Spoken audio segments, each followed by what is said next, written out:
Ya, jadi saya pidato tanpa teks ini cuma ingat-ingat aja, nggak perlu berpanjang-panjang. Tapi pertama-tama mari sama-sama kita panjatkan puji dan syukur.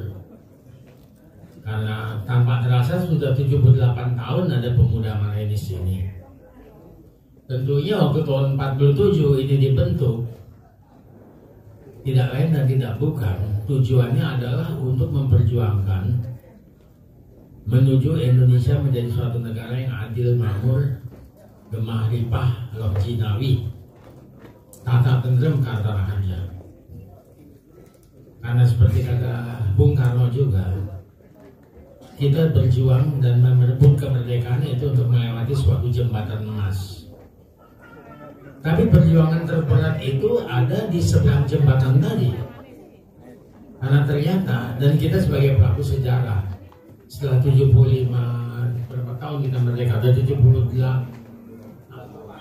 80 tahun hampir kita merdeka, lihat bahwa berjuang melawan penjajah, melawan asing itu jauh lebih mudah daripada berjuang di dalam bangsa sendiri untuk menciptakan masyarakat yang adil dan makmur. Nah, makanya dibentuklah Gerakan Pemuda Marainis untuk bisa turut berpartisipasi dan berjuang mencapai suatu masyarakat yang adil dan makmur. Bung Karno selalu mengatakan untuk mencapai suatu cita-cita harus ada mass forming dan mass unbending. Mass forming itu adalah pembentukan suatu kekuatan. Kekuatan ini harus dibentuk ya antara lain ya dengan adanya waktu zaman penjajahan gampang, semua juga jadi Indonesia Raya yang menuju pada satu kemerdekaan. Kalau sekarang kan macam-macam. Dan baru maksa unbending ada untuk mencapai suatu kemenangan. Nah ini memang nggak mudah. Membentuk suatu kekuatan itu jauh lebih mudah daripada mencapai suatu kemenangan. Karena pada saat proses kemenangan nanti udah macam-macam dan itu nggak mudah. Ya, kalau saya kilas balik lagi, kita 78 tahun Gerakan Pemuda Marainis. Kita eksis hanya mungkin dari tahun 47 sampai dengan tahun 65. Berapa tahun? Hanya 18 tahun kan? Sudah itu 40 tahun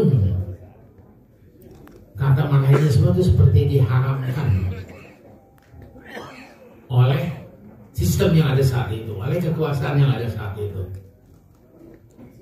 Kadang-kadang lucu ya, Marainisme diharapkan, tapi Pancasila digembar-gemborkan. Ada P4, ada ini, ada itu. Saya sempat ikut, dipaksa mesti ikut P4, walaupun isinya lucu. Ya. Dalam P4 dulu, begitu diagung-agungkannya Pancasila, tapi justru penggalinya Bung Karno itu diperhinakan, dinistakan. Jadi aneh kan sebetulnya. Jadi itu kualat sebetulnya sistem pada saat itu ya. Nah, tapi saya nggak mau bahas lagi soal kualat. Tapi yang penting ke depan kita berjuang.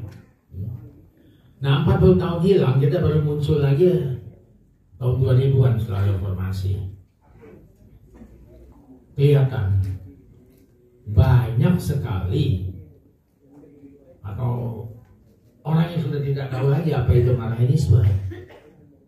Generasi Z, misalnya Gen Z, baby boomers, ya paling-paling tinggal sebagian baby boomers yang lahir 40 tahun 49 ke atas itu beberapa gelintir masih ada.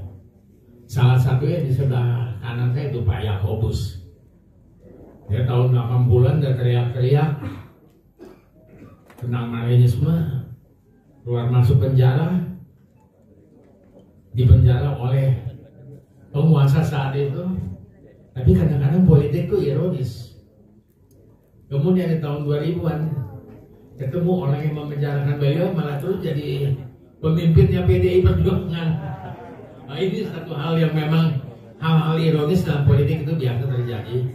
Tapi jangan sampai kita surut karena hal-hal tersebut. Nah, saya melihat bahwa untuk bisa bikin mass forming, untuk bisa mass unbending seperti kata Bung Karno, untuk bisa mencapai kemenangan, kita harus bersatu menyusun suatu kekuatan.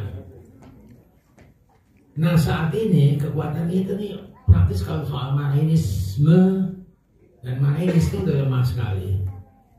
Maka kita harus lagi memperkenalkan soal Marxis itu. Cuma saya juga sedikit kilas balik lagi. Tahun 2003 waktu saya disuruh diperintahkan untuk jadi ketua umum. Saya katakan oke, sebentar aja ya, sampai kongres 6 bulan. Ya waktu itu yang ikut ya, nggak ada lagi sekarang. Semua ada di Semarang. 6 bulan, masuk ke 6 bulan mau siap-siap kongres. Ternyata organisasi kita tuh belum tersusun. Ada memang waktu itu kita sempat bikin rakernas, beberapa DPD hadir, tapi kalau dicari lagi DPD itu cair, mungkin tinggal sisa 4 atau 5 DPD.